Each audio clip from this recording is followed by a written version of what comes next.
Magandang araw mga kaibigan.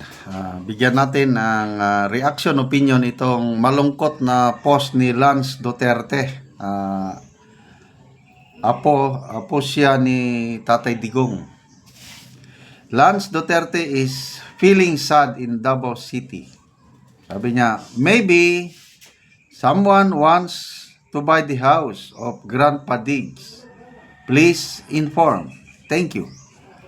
So ito, yan yung thumbnail. Ito po yung harapan ng bahay ni Tatay Digong sa Davao. Yan, may for sale. House and lot for sale. Mayroong number na binigay. Text offer to, ito yung number 0998 585 1744. Text offer. So wala pang pagkakaintindi ko, wala pang klarong buyer. Naipost ito 9 hours ago. So hindi pa natin malaman kung mayroon na bang, I believe maraming interesado na bibili nito. So ang rason, ang tanong ng mga nagmamahal kay Tatay Digong, bakit ibebenta? Nakakalungkot. Ito, Tan Ichi. Hala, bakit ibenta?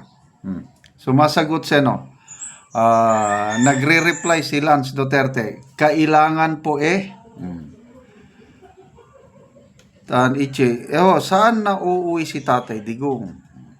Sa ibang mga, basahin ko yung yung kailangan ng pera.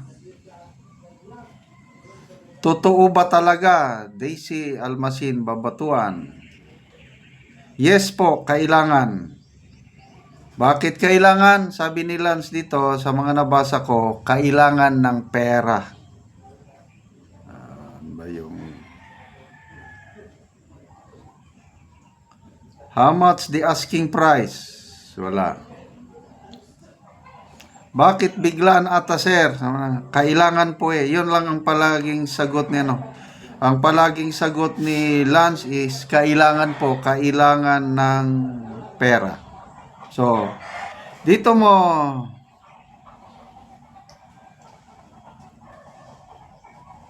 yes, talagang kailangan ng pera. Dito niyo makikita na yung akusasyon nila sa Duterte na billions o trillions daw ang natanggap nila sa mga masasamang elemento. Kung mayaman pa sila, bakit ibebenta yung bahay? Kailangan ng pera. Kasi nga, nahaharap sila sa pagsubok. Yun na lang pagbiyahe-biyahe nila papuntang The Hague, Netherlands. Malaking gastos yun. So, nakapagsabi na yan si BP Inday nung yung unang punta niya sa The Hague na kung kinakailangan, magbenta kami ng mga properties. At ito na nga. At ang kanilang napagkasunduan, ibebenta yung bahay, yung simpleng bahay, kung saan kumakain, natutulog, si PRRD na naging tourist spot na ngayon. Mabuti na lang, napuntahan ko yung bahay na yan noong 2017 or 2018 at nakaka-inspire na makita yung, ako personally, lalo akong humanga kay PRRD nung nakita ko yung bahay. Sabi ko, ito ang tunay na public servant. Yung buhay niya talagang simple lang. Ang tagal niya nang naging mayor sa Davao. Tapos nagpresidente pa. Tapos ganun pa rin ang bahay niya. May kaibigan ako, sabi niya, sir, nasa Davao ako. Gusto mong makita yung bahay ni Tatay Digong? Sabi ko, yes, saan? Dinala niya kami na ko. Halos hindi ako makapaniwala yung itsura ng bahay na yun.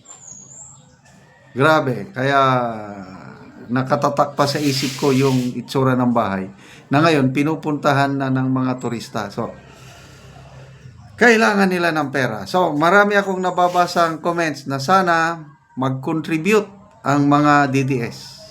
Yes, ako.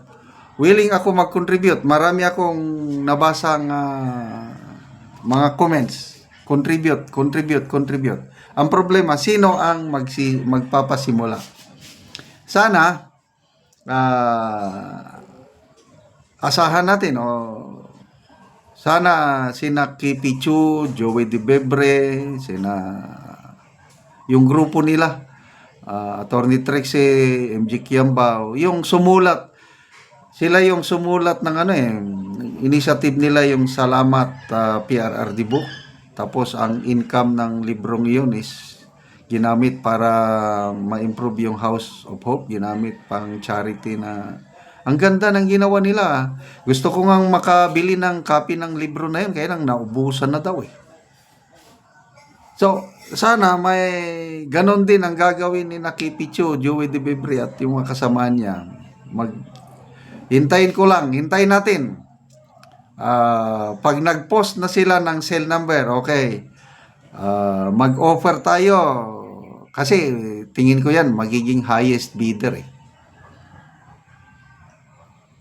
So, I don't know how much. Humanda na kayo, yung mga kahit magkano lang. Sa millions of Filipinos na nagmamahal kay Pilipino. Kay PRRD, nako, madaling madaling makaipon ng pera. Pagdasal natin, huwag nating pabayaan na kasi kung ang makabili, negosyante, I don't know kung i-preserve niya o hindi.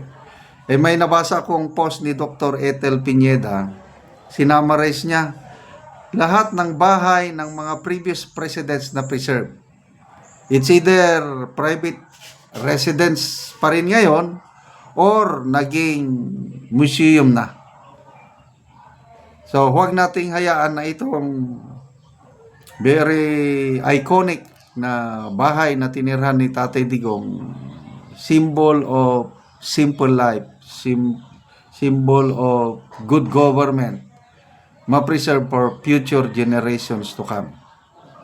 So, handa ba kayong mag-contribute? Ako, handa para mabili natin ang bahay ni Tatay Digong.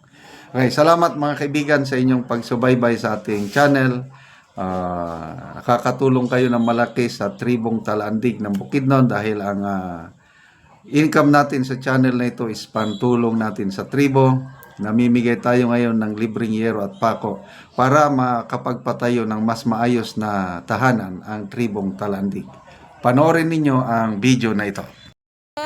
Mauna ni si ate ang matagaano gyero nga Amo na ning itaod karon. oo magtaod na daw mga buwan. oo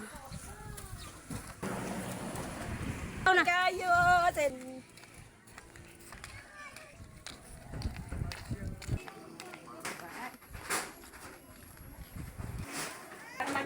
mauna ni ang atok nila ate nga kuan na kaayo ano kayong bangag sa silang atok. Grabe na gid kayo ang slot o tuluan na gid kayo sila ate ko ulan.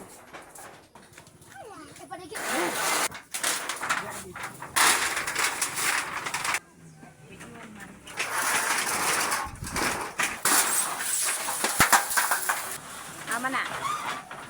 Karon sa. So mauna gid ang atok nilang ate nga daw na gid kayo. Karon mag-atok na gid si Uncle sa iyang balay. So nagtinabanga gid sila og atok si Auntie og Uncle.